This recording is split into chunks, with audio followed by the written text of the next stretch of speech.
අයිබෝන්. ඔබේ වාහනේ ගම් වතුරට අහු වුණාද? එහෙම නැත්නම් ඔබේ වාහනේ වතුරෙන් යට වුණාද? ඔබ මේ වගේ අවස්ථාවක මොකද්ද කරන්න ඕනේ කියන කාරණාව සහ ගම් වතුරට අහු වෙච්ච වාහනයක අපි මොන වගේ දේවල් ගැනද සැලකිලිමත් වෙන්න ඕනේ කියන කාරණා ගැන තමයි අපි දැන් කතා කරන්න යන්නේ.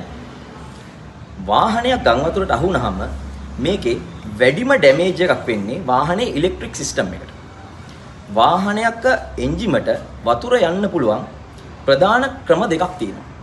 එකක් තමයි ඉන්ලට් මැනිෆෝල්ඩ් එක හරහා එන්ජින් එක ඇතුළට වතුර යන්න පුළුවන්. අනිත් එක තමයි එක්සෝස් සිස්ටම් එක හරහා එන්ජින් එක ඇතුළට වතුර යන්න පුළුවන්.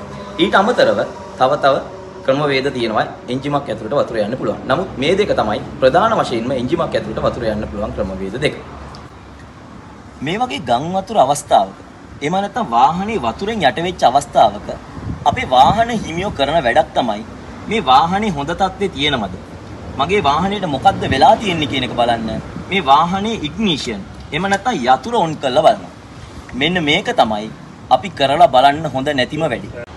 ඊළඟ ප්‍රධාන කාරණාව තමයි ඔබ කිසිම අවස්ථාවක වාහනේ පණ ගන්නවන්න. එහෙමත් නැත්නම් ස්ටාර්ට් කරන්න උත්සාහ කරන්න එපා. ඔබ ඒ වගේ අවස්ථාවක කරන්න ඕනේ ප්‍රධානතම කාර්යය තමයි මේ වාහනේ බැටරි වයර් එක විසන්ධි කරන්න ඕනේ. එහෙම නැත්නම් බැටරි වයර් එක ගලවලා දාන්න ඕනේ. මේ වගේ අවස්ථාවක ඔබ කරන්න ඕන හොඳම වැඩේ තමයි කාර්මික ශිල්පියෙකුගේ සහයෝගය පතන එක. දැන් රටේ තියෙන තත්ත්වයක් එක්ක කාර්මික ශිල්පියෙකුගේ සහයෝගය ලබා ගන්න බැරිම නම් කරන්න ඕන වැඩේ මම ඔබට කියලා දෙන්නම්. ඇත්තටම එන්ජිමක් ඇතුළට වතුර යන්න පුළුවන් ක්‍රමවේද දෙකක් ගැන මම ඔබට කිව්වා. එකක් මේ ඉන්ලට් මැනිෆෝල්ඩ් එක හරහා එන්ජිම ඇතුළට වතුර යන්න පුළුවන්. අනිත් ක්‍රමය තමයි එක්සෝස් සිස්ටම් එක හරහා වතුර ඇවිල්ලා එක්සෝස් මැනිෆෝල්ඩ් එක හරහා එන්ජිම ඇතුළට වතුර යන්න පුළුවන්. එතකොට මෙන්න මේ ක්‍රමවේද දෙක ඔස්සේ එන්ජිම ඇතුළට වතුර ගිහිල්ලා නම් මෙන්න මේ ඉන්ලට් මැනිෆෝල්ඩ් එක සහ එක්සෝස් සිස්ටම් එක කියන එක පවිත්‍ර කරගන්න එක. එහෙම නැත්නම් වතුර ඉවත් කරගන්න එක ඊටාම වැදගත් කාරණාවක්. ඉන්ලට් මැනිෆෝල්ඩ් එක හරහා වතුර යනවා කියන්නේ ඔබේ වාහනේ එයා ෆිල්ටර් එක තුලට වතුර පිරීලා මෙතනින් පිරෙන වතුර ටික මේ ඉන්ලට් මැනිෆෝල්ඩ් එක දක්වා පිරුණාට පස්සේ මේ එන්ජිම නතර කරනකොට ඉන්ලට් වෑල් එකක් ඇරිලා තියෙන තැනින් ඔබේ එන්ජිම ඇතුලට වතුර යන්න පුළුවන්. ඉන්ලට් මැනිෆෝල්ඩ් එක පැත්තට සුද්ධ කරගන්නකොට අපි මෙන්න මේ එයා ක්ලීනර් බොක්ස් එක සහ මෙන්න මේ ඉන්ලට් මැනිෆෝල්ඩ් එක ගලවලා ඉවත් කළා හුලං අල්ලලා පිරිසිදු කරගන්න ඕනේ වතුර නෑ කියන එක තහවුරු කරගන්න. ඊට පස්සේ එක්සෝස් මැනිෆෝල්ඩ් එක සහ ඒ සිස්ටම් එක කියලා කියන්නේ ඇත්ත වශයෙන්ම කියනවා නම් සයිලන්සර් එක හරහා වතුර පිරීලා ඇවිල්ලා එක්සෝස් මැනිෆෝල්ඩ් එක දක්වා වතුර පිරීලා එක්සෝස් වෑල් එකක් ඇරිලා තියෙන තැනකින් තමයි එන්ජිම ඇතුළට වතුර යන්න පුළුවන්. ඒක නිසා මේ සයිලන්සරේ මේ ඇන දෙකකින් ගලවන්න පුළුවන් ස්ථානයක් තියෙනවා. එතනින් සයිලන්සරේ ගලවලා ඉවත් කළා සයිලන්සරේ තුල තියෙන වතුර ටික සහ එක්සෝස් මැනිෆෝල්ඩ් එක ඇතුලේ තියෙන වතුර ටික අපිට හුලං අල්ලලා ඉවත් කරගන්න පුළුවන්. එන්ජිම ඇතුළට ගිය වතුර ටික ඉවත් කරගන්න හැටි ගැන තමයි අපි දැන් කතා කරන්න යන්නේ. එන්ජිම ඇතුළට ගිය වතුර ටික ඉවත් කරගන්න පුළුවන් ලේසිම ක්‍රමය තමයි සම්ප් නට් එක ඉවත් කළා. මේ එන්ජින් එකේ සම්ප් එකේ නට් එක ඉවත් කරාට පස්සේ එන්ජිම ඇතුළේ රැඳිලා තියෙන වතුර ටික ගොඩක් දුරට ඉවත් වෙනවා.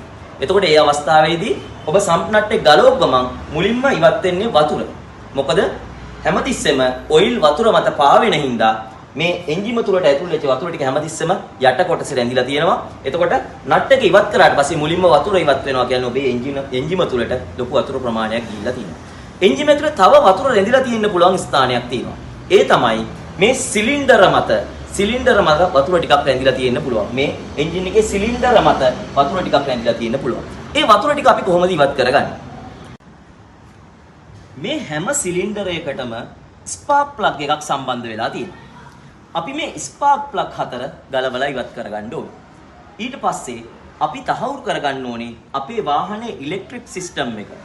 එහෙම නැත්නම් මේ වාහනේ තියෙන සියලුම ඉලෙක්ට්‍රොනික පද්ධතිය අපි හුලං අල්ලලා පිරිසිදු කරගත්තා කියන එක අපි තහවුරු කරගන්න ඕනේ. ඊට පස්සේ අපිට කරන්න පුළුවන් වැඩක් තමයි මේ බැටරි වයර සම්බන්ධ කරලා මේ ප්ලග් ඉවත් කරපු එන්ජින් එක අපි ක්‍රීප වරක් එන්ජින් එක ක්‍රෑන්ක් කරනවා.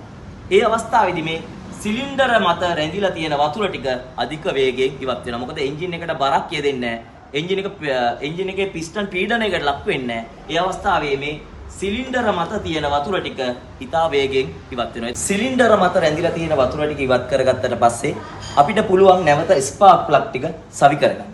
ඊට පස්සේ අදාළ ස්පාර්ක් ප්ලග් ටික හයි කරලා අපි තහවුරු කරගන්න ඕනේ අපේ මේ වාහනේ ඉලෙක්ට්‍රික් සිස්ටම් එක ඉලෙක්ට්‍රික් කොටස් සියල්ල හුලං අල්ලලා වතුර නැති වෙනකම් පිරිසිදු කරගත්තා කියන එක. ඊට පස්සේ අපිට පුළුවන් මේ එන්ජිමට අලුත් එන්ජින් ඔයිල් දාලා අපිට වාහනේ ස්ටාර්ට් කරලා බලන්න පුළුවන්. හැබැයි මේකෙදි අපි සැලකිලිමත් වෙන්න ඕන තව කාරණාවක් තියෙනවා.